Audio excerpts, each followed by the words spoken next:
How to find Minecraft folder. Well, that's what I'm going to show you guys in this super quick and easy tutorial.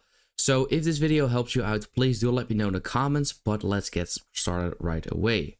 So in order to find your Minecraft folder, all you basically want to do is go to your search bar over here.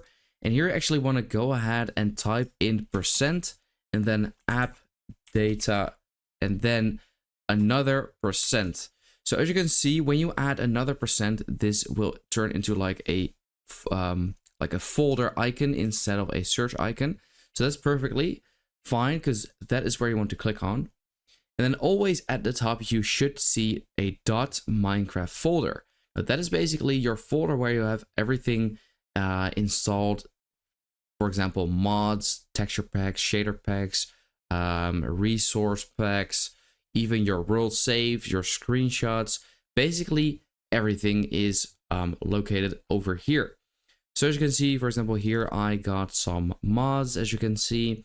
And then here I have a world save. And then here I have some shaders. Here some screenshots as well.